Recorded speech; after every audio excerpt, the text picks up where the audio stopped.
I think he's recognized as one of the most evil humans to ever walk the face of this earth. Right. And, for my grandparents' generation, he was the embodiment of evil.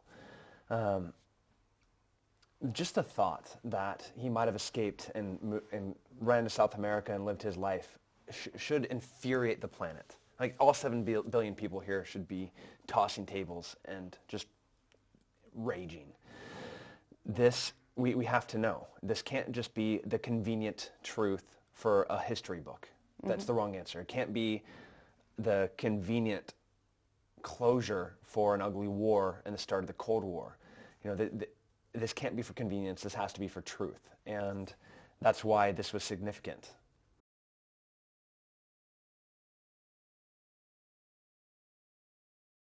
Well, I think, first of all, we just simply can't ever forget the Holocaust and that there was one man behind it. And anything connected to his life, the facts, just can't be forgotten. Because if we do forget it, it will occur again. Yeah. But for me, on a personal level, I was surprised how sloppy the history of this was, Hitler's disappearance. That we've simply accepted secondhand witnesses, nonsense, missing forensics and the rest of it. And people say definitively he died in the bunker and that's the end of the story. And anybody who believes different entertains conspiracy theories. Well, having looked at the evidence, it's clear to me there is none. And it's clear to me he could have got away. And I think we owe it to ourselves as human beings to deal in history and the facts. Otherwise, we get completely lost. And so this has been, for me, a wonderful voyage, a personal voyage of retracing this history. I mean, there are parallels from a journalist to a historian to And investigators. To an investigator. I think we had to put on different hats at different times through the course of this investigation. Sometimes I had to be an interviewer, an interrogator, as part of the course of being the investigator. And then sometimes you had to take a step back and look at these FBI files that are, 75 years old.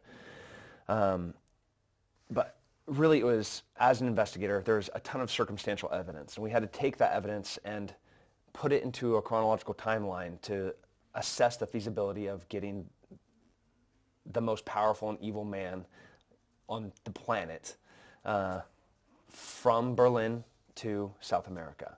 And whether you're wearing a historian hat, you're wearing the investigator hat, or you're just being a journalist looking for sources, you're just trying to find the truth.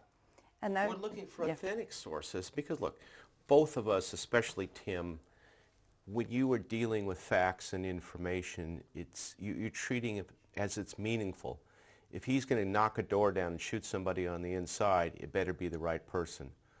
As a former intelligence officer, if you're calling in airstrikes, you better sure your information is good. So we both came into this total skeptics, and we both came in dealing with the facts as if they really mattered. We're not historians sitting in a library. We're not going through archives and giving our opinion, well, it could happen this way or that, or giving weight to one guy after another. We treat facts as if they matter.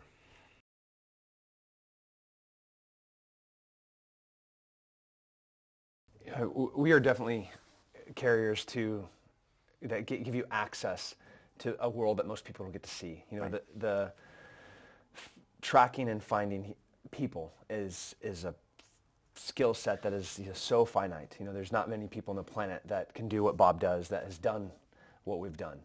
And Bob put together a team of truly the most talented people in the world to do this job.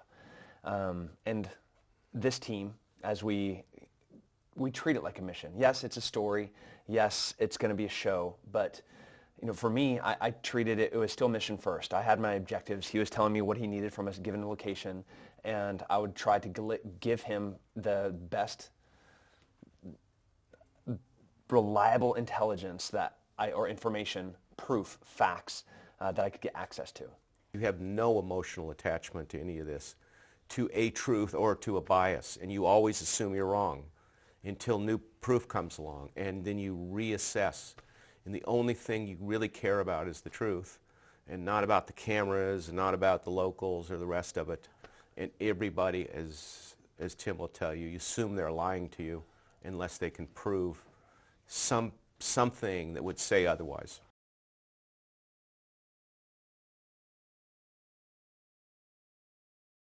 So I was at headquarters most of the time, but what is important for me, having run operations overseas and been in the field for 20 years, is the guy on the ground, Tim, saying, could this have happened? Did it happen?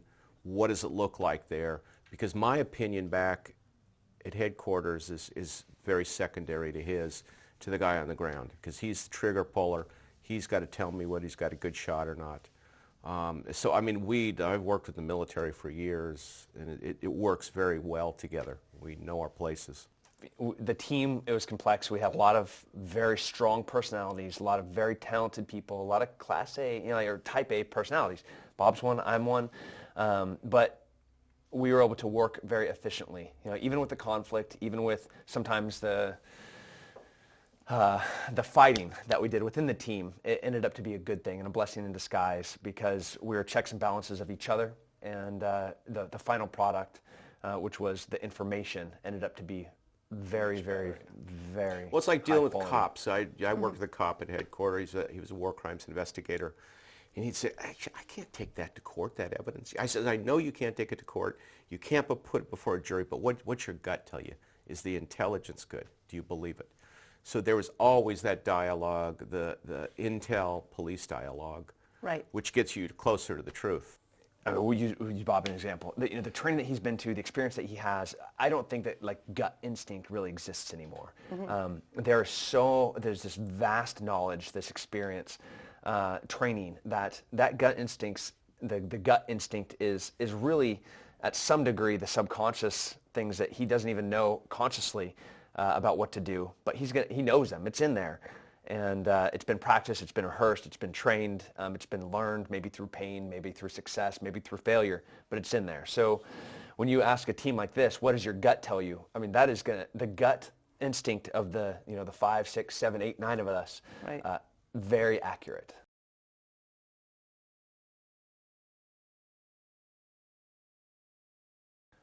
Well, I mean, the narcos in Mexico is the ability to vet the foot soldiers. Mm-hmm. They have to be blooded. They have to be family. In a lot of ways, the Nazis were too. Anybody Hitler could trust had gone through the same system. This isn't you take a recruit and hope to trust them. I mean, very much the family structure, and also the initiation, the crucible of violence is very important. The brutality and the efficiency in which they conduct violence. If I was going to look at something that was so starkly similar, it was how efficient they are at hurting people. And if I'm looking for a tell, if I'm looking for a clue, if I'm looking for that bit of information, that lead, I'm looking for efficiency. I'm looking where they can take the humanity out of their view. Mm-hmm. And their vision is just about the fastest and best way to do something, with human life not being a consideration. That's what I see between the three of them. A tunnel, a plane, a train, a submarine. The cartels use submarines to ferry up and down, cocaine from South America, Central America into the United States. Anything worth hiding is put underground. Look at El Chapo's escape. Underground. Watching his tradecraft, I think he can stay hidden for a very long time. Yeah, he's a pro. He's wonderful. I wish you were on our side.